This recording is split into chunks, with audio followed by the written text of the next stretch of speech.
Josiah Vane was 43 years old, a plant maintenance superintendent who had spent his career keeping a sprawling manufacturing operation running while the people in the front offices took the credit.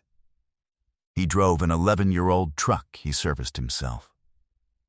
He carried his lunch in a steel container worn smooth at the corners, because a thing that still works owes no apology for its age. That Tuesday, the plant announced a restructuring, and Josiah's position, 2 decades of it, was eliminated in a single sentence at the bottom of a memo. He came home and told his wife the truth, that he was out of work for the first time in his adult life. She was quiet that night. By Friday, she had a lawyer. The divorce petition arrived the following week, and when he asked her why now, of all the times, she told him plainly that she hadn't signed up to be married to a man with no prospects. She had no idea that the day before the layoff memo, a probate attorney 3 states away had called Josiah to tell him that an uncle he'd barely known had died and left him an estate worth a little over $300 million. Before we jump into the story, comment where in the world you are watching from and subscribe, because tomorrow's story is one you need to hear. The kitchen was quiet the night the petition came, the particular quiet of a house where one person is calculating and the other is absorbing. Josiah sat at the table with the folded papers in front of him and didn't open them right away. Outside, the streetlight he'd repaired for the neighborhood association 2 summers ago came on with its faint electric hum, and he listened to it, the way he listened to every machine he'd ever been responsible for. He felt something in his chest, and it was not what he expected. The hurt was there, real and specific. But underneath it was a cold, settling clarity, the recognition of a man who has just learned, with no further ambiguity, exactly what his marriage had been resting on the whole time. For 9 years, Josiah had been the kind of man who kept his word like it was the only currency that mattered. He showed up early and stayed late.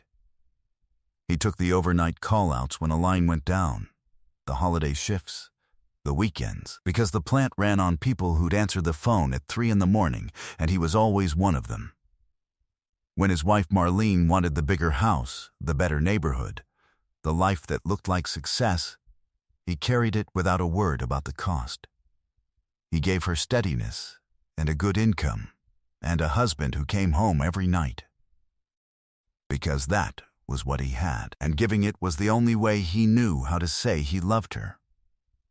He hadn't seen how conditional it all was until the condition failed. He'd believed, the way a steady man believes, that the steadiness itself was the thing she valued. He learned that Tuesday that she'd valued the income and the standing and the appearance of a man who was going somewhere, and that the moment those were in question, the rest of it turned out to have been a lease, not a marriage. He thought back, in the quiet days after, on the small things he'd filed away, without letting himself read them. The way Marlene had begun, over the last year, to introduce him by what he managed rather than who he was. The dinners where she'd grown visibly impatient when he talked about the plant, about the people on his crew, about the satisfaction of a line running clean. There had been a man on that crew, an old millwright named Doss, who'd worked beside Josiah for 15 years, and who, when the layoff hit, had driven to Josiah's house unasked, just to sit with him on the porch and say that the plant was stupider for letting him go, and that any shop in the state would be lucky to have him. Doss, who had nothing to gain, had shown up. His wife, who had everything they'd built together, had found a lawyer. Josiah had noticed the contrast and set it down where he set things, quietly, without yet deciding what it meant. Then, that week, and everything changed. She'd moved fast, and the speed of it was the tell. Josiah noticed that the way he noticed things, quietly, without announcing it, without deciding yet what it meant. A person does not find a lawyer, sit a consultation, and file a petition in 10 days unless some part of the decision was already made, waiting only for a reason. The layoff hadn't caused the divorce. It had given a long-considered decision the cover it needed to call itself a reasonable response to circumstance. "I need you to understand this isn't cruelty," Marlene said when he asked why now. Her voice had the smoothness of something rehearsed. "It's honesty. I married a man who was going somewhere. I didn't sign up to start over at our age with someone who has no prospects. I deserve security. I'm sorry, but I'm being realistic, and one of us has to be." Josiah said nothing for a moment. He didn't raise his voice. He didn't tell her what he knew. He set the papers down on the table, squared to the edge out of habit, and he looked at the woman he'd been married to for 9 years and understood that she had just made the largest financial misjudgment of her life, and that she had made it out of the belief that he was, finally, worth leaving. "All right," Josiah said. That was all. 2 words.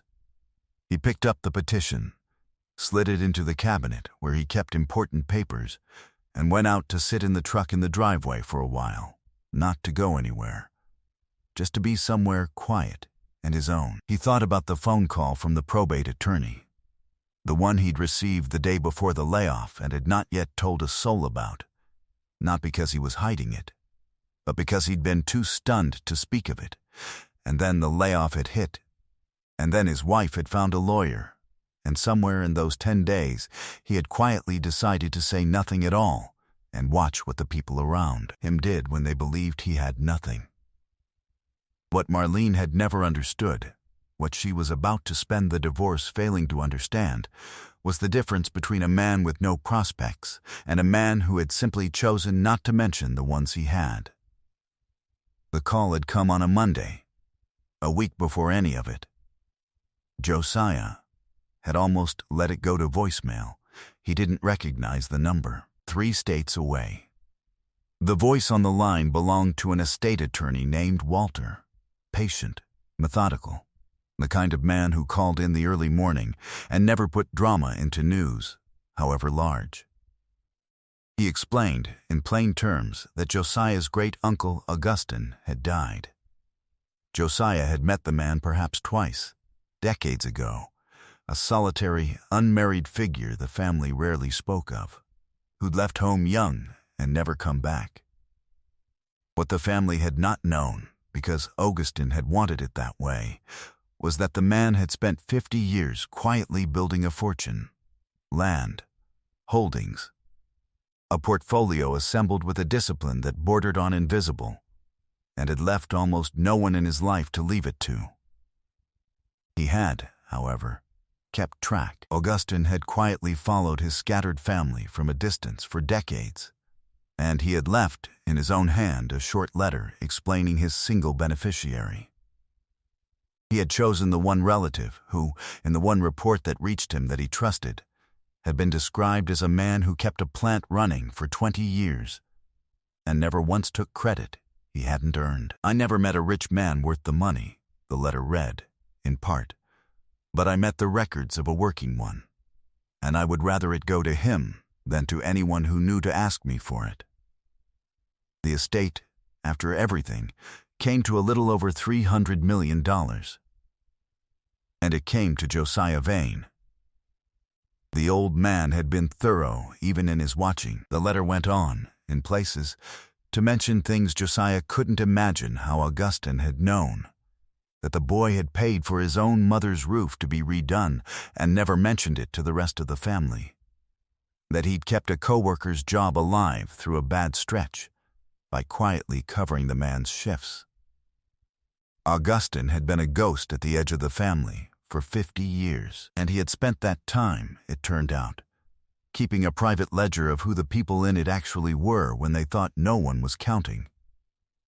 He had found exactly one entry he trusted. He had left him everything. He had hung up the phone that Monday and sat in stunned silence, and had not yet found the words to tell Marlene when the layoff memo landed the next day. And then she found a lawyer, and then he understood that the universe had handed him, by an accident of timing, the cleanest possible test of what his marriage actually was, and that the kindest thing he could do for the truth was to let it run. That was what Marlene hadn't understood. Her name was Adele Crane, and she was Walter's longtime paralegal, who had managed the firm's estate files for 31 years and remembered every one. Small, straight-backed, silver hair pinned the same way every day, reading glasses on a chain. When Josiah flew out to begin the estate process, it was Adele who sat him down first. "Walter will walk you through the legal machinery," she said. "But I want to walk you through what you're actually holding, because it's a great deal, and a great deal does strange things to the people around a person. Eat something first." Her office smelled of coffee and old paper and something faintly sweet. She laid the documents out in order. "First," she said, "the way another person might say I breathe. The estate is clean. Your uncle was meticulous. There are no other claimants, no contest, no debts of consequence. It is, in plain terms, yours, free and clear, and it became yours upon his death, which was the Monday before your layoff. You were a man worth $300 million on the Tuesday they handed you that memo. You just didn't say so." Josiah folded his hands. "And the timing, with my wife." "Second," she said, not pausing for his feelings because she knew he didn't want her to. "This is the part that matters for what comes next. Your wife filed before any of this was known to her or to anyone, which means her petition is, on its face, exactly what it appears to be, a decision to leave a man she believed had lost everything. The inheritance is your separate property. It came to you by will, from your blood relative, not earned during the marriage. She has no claim on it. None. The law is not even slightly ambiguous on that point." She turned a page. "She left you for being poor. On the 1 week in your life you were anything but. There is a particular justice in that the law doesn't have to manufacture. It's already built into the facts." "And the third thing," Josiah said. "Third," Adele said, and looked at him over her glasses. "You have a choice to make about who you become now. I've watched a great deal of money arrive in a great many lives. It tends to make people into either a larger version of who they were or a worse one. Your uncle left this to you because of how you behaved when no one was watching and there was nothing in it for you. The question in front of you isn't legal. It's whether you stay that man now that everyone will be watching. And there's everything in it." Josiah turned his coffee a quarter turn on the table. "I don't want to use it to hurt her," he said. "I want the divorce clean. She gets exactly what's fair from the marriage, not a dollar of the estate, because the estate was never hers and the marriage is what she chose to end.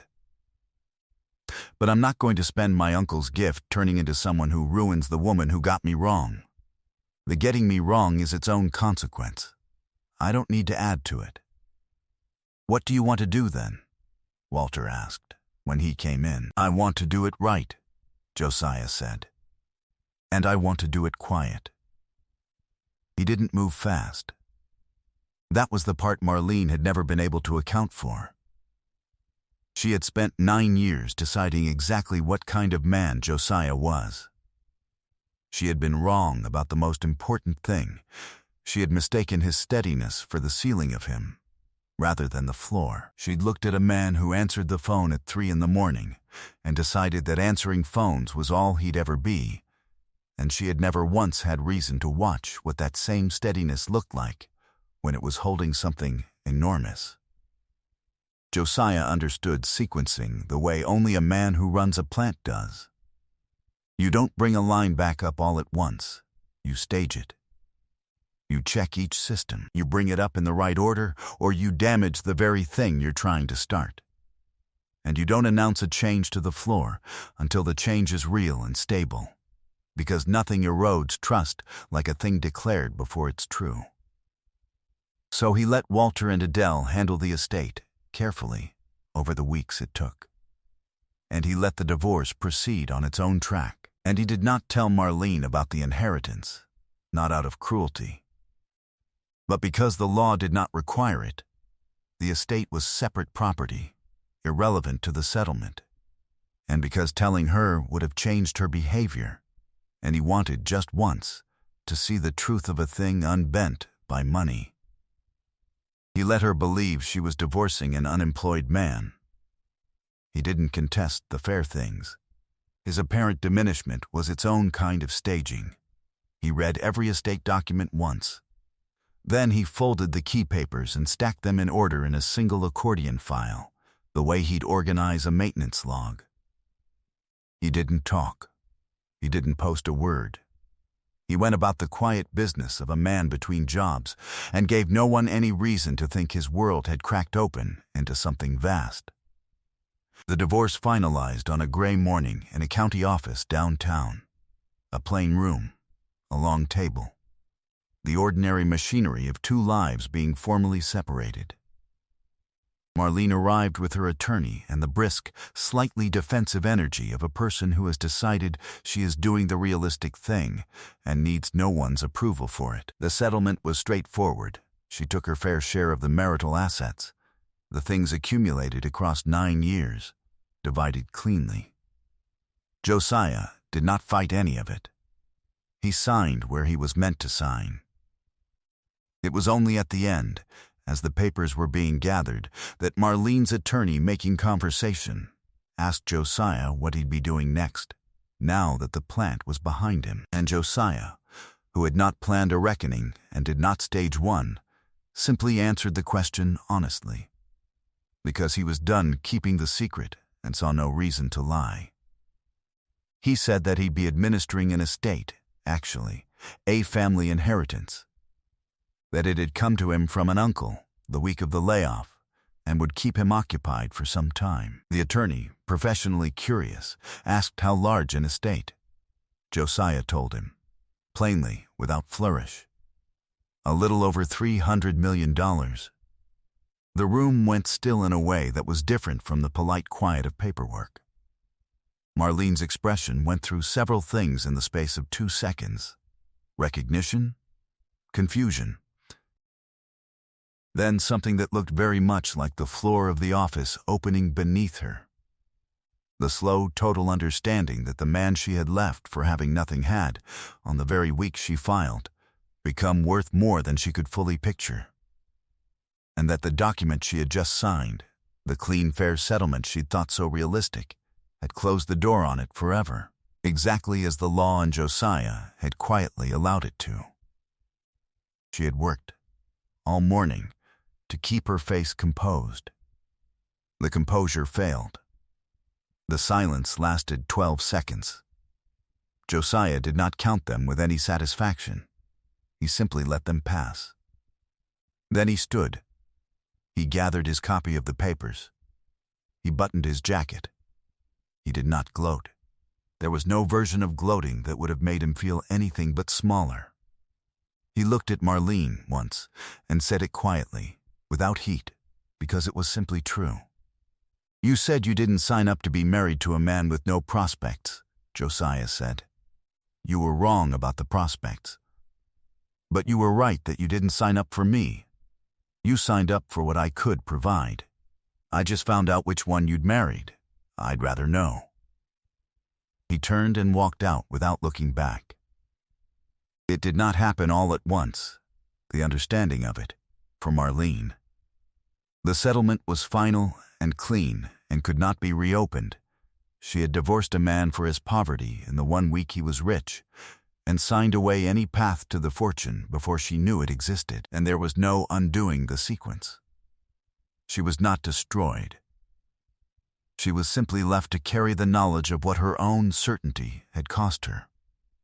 The way a person carries something they cannot set down. Not dramatically, just constantly. She had been so sure she was being realistic.